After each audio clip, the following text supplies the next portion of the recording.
पाण कराचीअ में कारसाज़ जे रोड ते जमहूरियत लाइ जिदोजहद कंदे शहीद थी वियल मुल्क वासियुनि खे भेटा पेश करण लाइ पंहिंजो कालम पेश कंदासीं। पाकिस्तान जी तारीख़ में 18 अक्टूबर 2007 ईस्वी जे ॾिहाड़े ते मुल्क जे पीढ़ियल आवाम ज़ुल्म ऐं नाह ख़िलाफ़ जिदोजहद जो झंडो बुलंद करे आमरियत पसंद क़ुवतुनि खे ललकार कई हुई। हिन ॾिहाड़े ते मुल्क जे अवाम पंहिंजे जान जी परवाह न कंदे इन दुश्मन खे ललकार कई हुई जेको संदन इंसानी ऐं जमहूरी आज़ादियुनि जो वेरी हुयो, जंहिं मुल्क मथां पंहिंजी मुदे ख़ारिज सोच मढ़ण थे घुरी, जंहिं हिन मुल्क खे सदियूं पोइते धिके उन ऊंदाहे गार में उछलण ते घुरियो जिते वहशपणो पंहिंजा खूनी चबा फैलाए वेठो हो।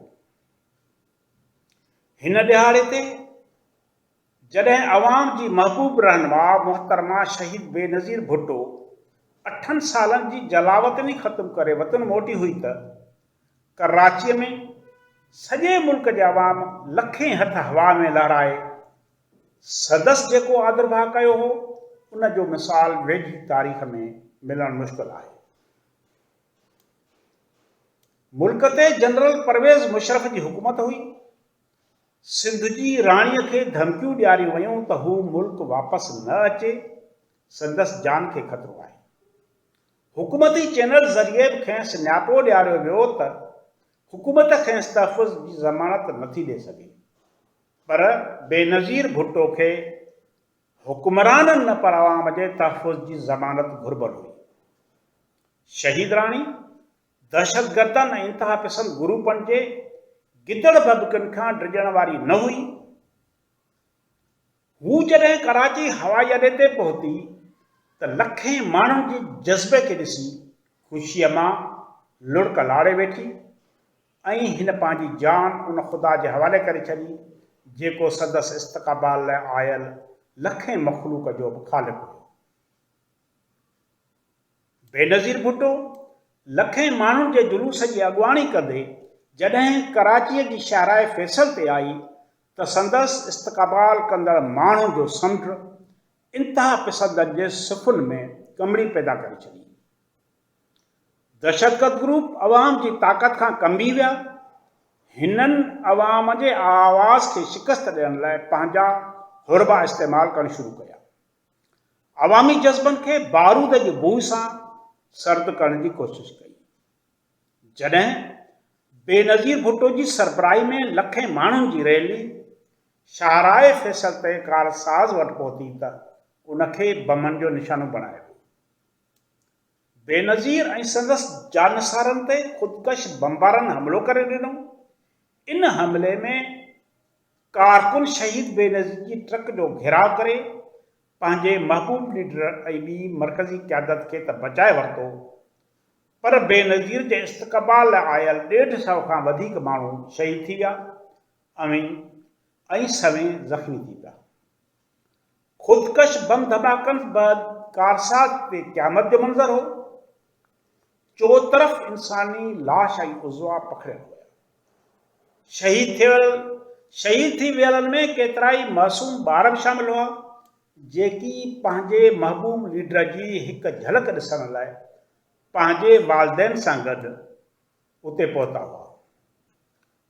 धमाका कंदड़ ऐं कराईंदड़ केरु हुआ? मुल्क जो अवाम इहो सभु कुझु ॼाणे पियो। शहीद बेनज़ीर मुल्क मोटण खां अॻु ई चई चुकी हुई त कुझु मज़हबी इंतिहा पसंद ग्रुपनि खेसि कातिलाणे हमले में मारण जी धमकी ॾिनी आहे। बेनज़ीर भुट्टो इन्हनि धमकियुनि मिलण बैदि इहो चिताव ॾिनो हो त जेकॾहिं खेसि कुझु बि थियो त उन लाइ जनरल मुशर्रफ जी हुकूमत ऐं उन में शरीक धुरियूं ज़िम्मेवार हूंदियूं। हिन वाक़े वक़्तु बेनज़ीर भुट्टो जी हिकु साहेड़ी अस्कोफील्ड साणुसि गॾु हुई। कारसाज़ वाक़े खां पोइ अस्कोफील्ड BBC सां ॻाल्हाईंदे चयो त असां ट्रक ते वेठा हुआसीं त ओचितो रोशनीअ जो चिमकाट थियो ऐं उन बि धमाको थियो। हिन धमाके जे 2 मिंटनि बाद ॿियो धमाको थियो जेको पहिरें जे भेट में वधीक ज़ोरदार हुयो। यानी दहशतगर्दनि हिक रिथाबंदी सां सिंध जे राणीअ खे शहीद करण ते घुरियो। संदर रिथाबंदी हुई त जेकॾहिं पहिरें बम धमाके में बेनज़ीर बची थी वञे त खेसि ॿिए ख़ुदकश धमाके ज़रिए शहीद कयो वञे।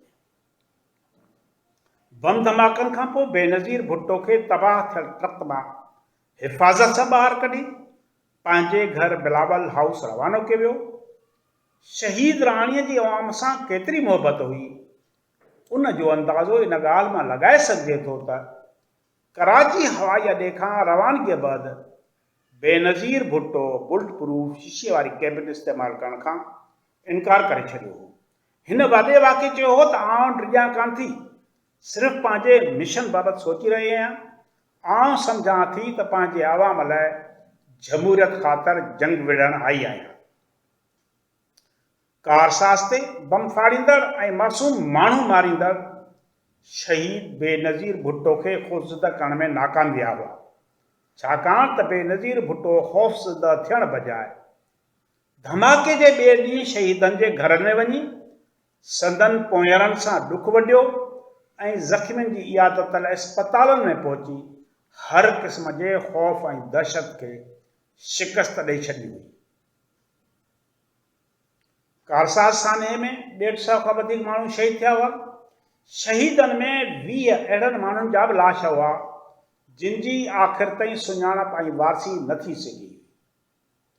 इन्हनि शहीदनि जे मढ़नि खे बेनज़ीर भुट्टो जे अबड़े क़ब्रिस्तान ॻड़ी ख़ुदाबश ॾिनो वियो, जिते खेनि भुट्टो 1, भुट्टो 2, भुट्टो 3 जा नाला ॾेई मिटीअ मां हवाले कयो।